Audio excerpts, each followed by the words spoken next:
mis amores! E agora, hein, gente? Chegou aquele momento super esperado. Eu tenho certeza que vocês estão ansiosos aí, né? Então, galerinha, chegamos à nossa aula de revisão para nossa avaliação. Então, prestem bastante atenção, façam suas anotações. Se ainda ficar dúvida sobre algo, manda mensagem para mim, que eu vou ter o maior prazer em ajudá-los para que vocês possam, gabaritar a avaliação de língua espanhola, tá bom? Então, meus amores, vamos ver quais os assuntos que iremos abordar na nossa avaliação. Nós vamos falar da aula 1, que são os artigos, a aula 5, que são os falsos cognatos ou os falsos amigos, a aula 7, que é o gerúndio, e a aula 9, que trabalhamos o mu e o mútil. Na aula 1, nós vamos trabalhar os artigos, né? Tanto o artigo definido quanto indefinido e o neutro, a eufonia e as contrações. Então, só para revermos, os artigos em espanhol, assim como o português, eles vão fazer o quê? Referência aos substantivos ou a elementos na oração, sempre concordando em gênero e número. Eles são divididos da mesma maneira que são divididos em língua portuguesa, definidos ou indefinidos, determinados ou indeterminados. Dependendo da gramática, podemos utilizar um ou outro. Eles são representados pelos artigos el, la, los, las, unos, una e unas. Então, lembrando, ele é o nosso o da língua portuguesa, tá? Deixa só eu pegar aqui meu lápis. Vamos colocar amarillo. O ele é o nosso o lá, o nosso a, o los, os, las, as. É unos, uns, una, uma, unas, umas, certo? Eles vão ter a função de especificar quando são definidos ou determinados e generalizar quando eles são indefinidos ou indeterminados, sempre falando ali do nome e concordando com ele em gênero e número. Então, só para que a gente possa revisar, os artigos determinados masculinos e femininos podem ser usados com substantivo, el chico, la chica, com quantificadores, los dos, los 10, el primero, para avaliar uma proposta que prefieres, la camisa roja ou la verde.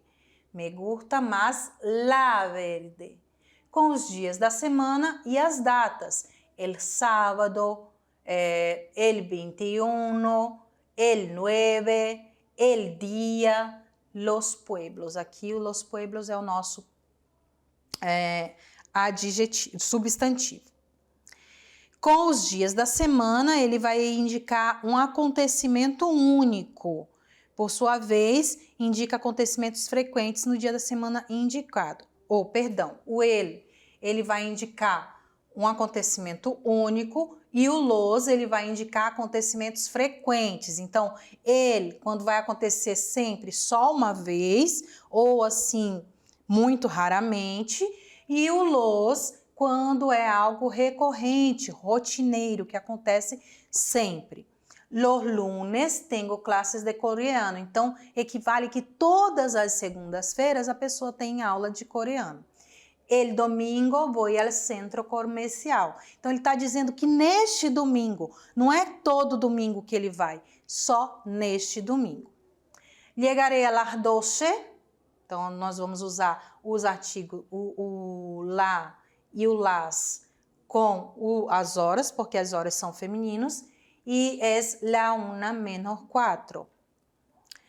Para expressar posse, me duele la cabeça. Esse lá está se referindo à minha cabeça. Então, no lugar de dizer me dói a cabeça, me dói a minha cabeça, me duele mi cabeza, eu só falo me duele la cabeça. Se le olvidó de traer el celular. Ele se esqueceu de trazer o celular dele. Alejandra levou la cabeça. Levantou a cabeça. Alejandra levantou a cabeça dela. Então, quando ele está falando, se referindo a mim, né, algo que o pessoal, ele pode ser substituído ali pelo ele ou lá. Com o verbo jugar al videojuegos. Eu posso usar jugar a la muñeca. Nós podemos perceber que é ele mais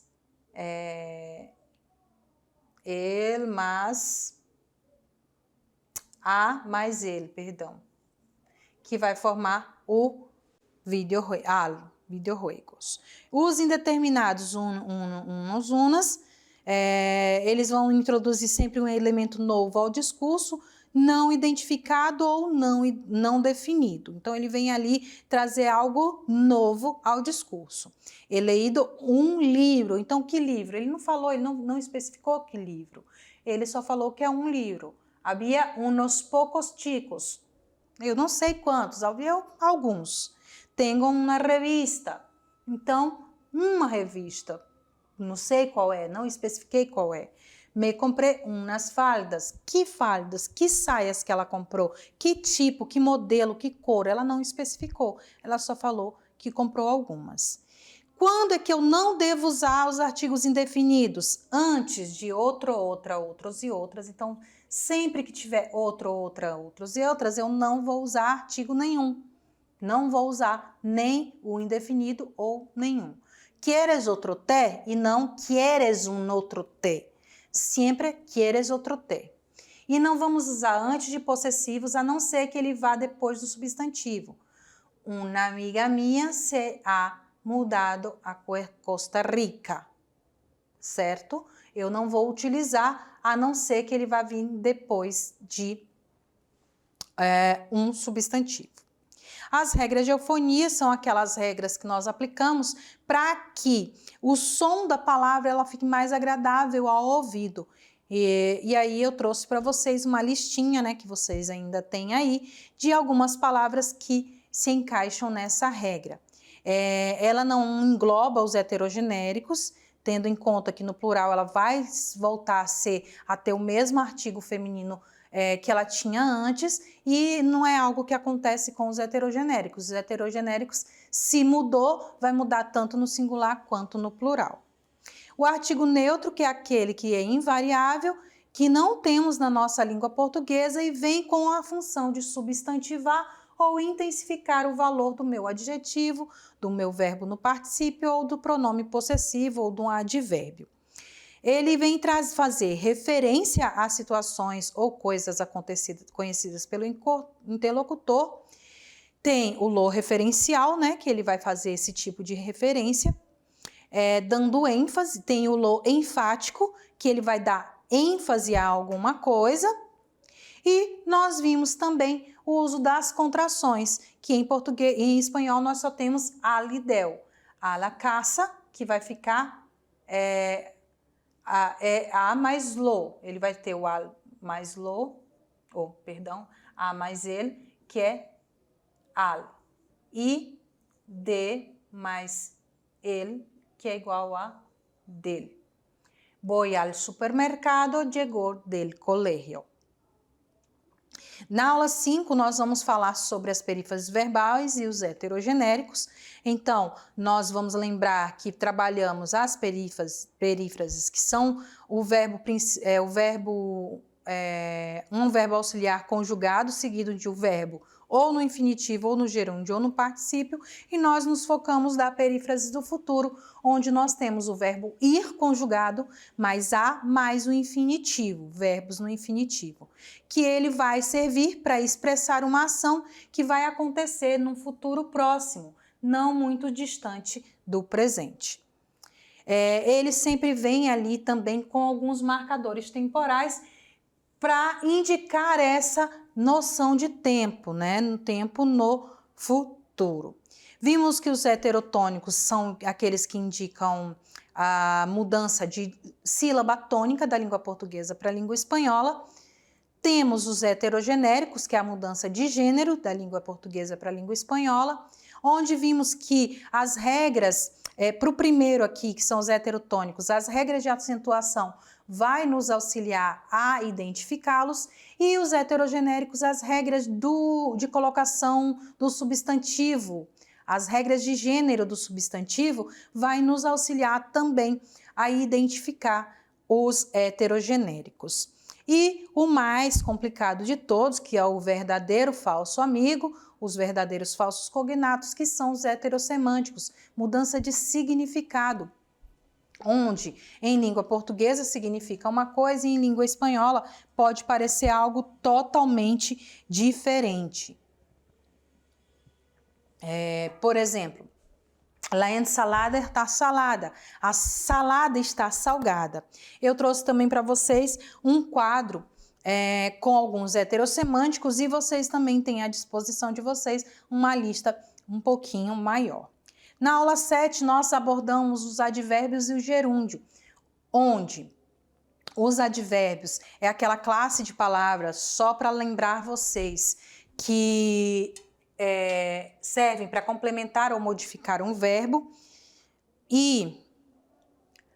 ou mesmo um advérbio, um outro advérbio, ela é sempre invariável e fornece informação de quando, como, onde e com qual intensidade acontece a ação. Temos os advérbios de afirmação, quantidade, dúvida, lugar, tempo e negação e ordem. E modo também. Então, nós temos afirmação, quantidade, dúvida, lugar, tempo, negação, modo e ordem. Onde a afirmação vai expressar concordância ou afirmar.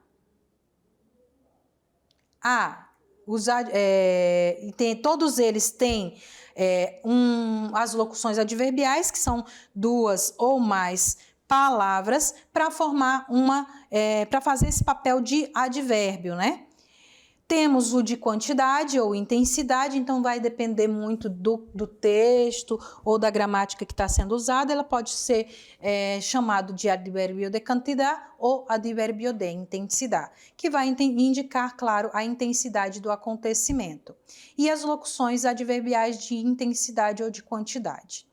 O de dúvida, que vai expressar incerteza, hesitação e insegurança, também com as locuções adverbiais de dúvida. O de lugar, que vai indicar o local onde acontece a ação, com suas devidas locuções adverbiais de dúvida. O de tempo, que vai indicar o momento exato no tempo que está acontecendo a ação, com as suas locuções adverbiais também.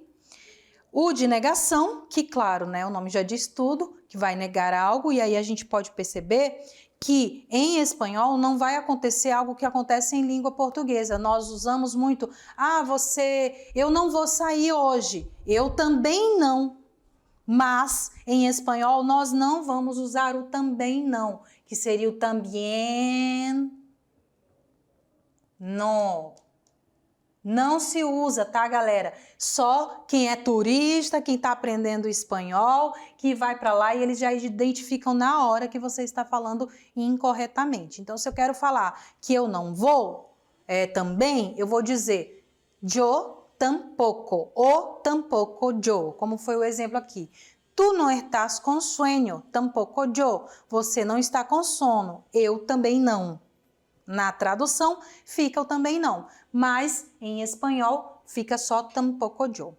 E as locuções adverbiais de negação, temos o de modo, os advérbios de modo, que indicam a maneira com a qual algo acontece, as suas locuções, e o de ordem, que vai indicar a ordem onde cada acontecimento ou cada ação acontece. Vimos também o uso do gerúndio, que acontece ali na língua portuguesa, o gerundismo, né? Muito conhecido também, muito falado, que é o uso incorreto do gerúndio. Mas em língua espanhola não vai muito acontecer esse uso incorreto. Eles Eles preservam muito, galera, a gramática como ela é. Então, o que que é? Basicamente, o gerúndio é uma alteração da terminação do verbo em ando ou iendo, que vai indicar que a ação está em desenvolvimento, em desarrollo. A ação está em desenvolvimento, está acontecendo. Resumindo, ando, yendo, como nós vimos, ele vai expressar uma ação em desenvolvimento que costuma desempenhar a função de advérbio. Nós vimos que também temos alguns advérbios irregulares, que são exatamente esses 4, 5, 6, 7, 14 verbos. O leer, que vai ficar legendo, oír, que vai ficar oyendo, ir, yendo, traer, trayendo, influir, influyendo, poder, pudiendo, dormir, durmiendo, decir, diciendo, pedir, pidiendo, mentir, mintiendo, reír, riendo, vestir, vistiendo, repetir, repetindo, sentir, sintiendo. E por último, nós vamos ver o uso do mu e do mútil, onde o muy e o mútil eles têm o mesmo significado, a mesma tradução, que é muito, porém usos diferentes. Por quê? Porque o muy ele é um advérbio, ele vai indicar intensidade, ou seja, ele é um advérbio de quantidade ou intensidade. Vai utilizar sempre diante de um adjetivo ou de um advérbio ou de locuções adverbiais. Juana está muy contenta. Julio camina muy rápido. Tu hermano habla inglês muy bien. Então, ele sempre vai vir antes de adjetivo, advérbios ou locuções adverbiais. E também ele é invariável, ou seja, invariável. Ele não vai variar de gênero nem número, ele sempre vai ser muy. Enquanto que o mútil ele é variável dependendo do que ele está acompanhando. Ele vai ser variável quando ele vir se referindo ao substantivo e invariável quando ele vir depois de um verbo. O mútil que vem antes do substantivo, ele vai concordar em gênero e número, como eu falei para vocês. E dentro dessas regras do mu e do mútil, nós temos exceções, são 8 exceções, 4 advérbios e 4 adjetivos, onde diante dele nós não vamos usar o muy e nem o mútil. Nós vamos usar o antes, o después, mas o menos, vamos usar o mucho. Mucho antes, mucho después, mucho más, mucho menos. E diante de maior, menor, melhor e pior, eu não vou usar o muy também, vou usar o mucho. Mucho maior, mucho menor, mucho melhor e mucho pior. E dentro dessa aula 9 também nós vimos algumas expressões idiomáticas que vão aí também nos ajudar a identificar se elas aparecerem em algum texto. Agora, gente, é aquele momento todo especial, todo com vocês. Se ainda tiver alguma dúvida, pergunte para mim que eu vou responder, vou auxiliá-los. É o momento da avaliação de vocês. Tenham um bom estudo e nós nos vemos na próxima aula.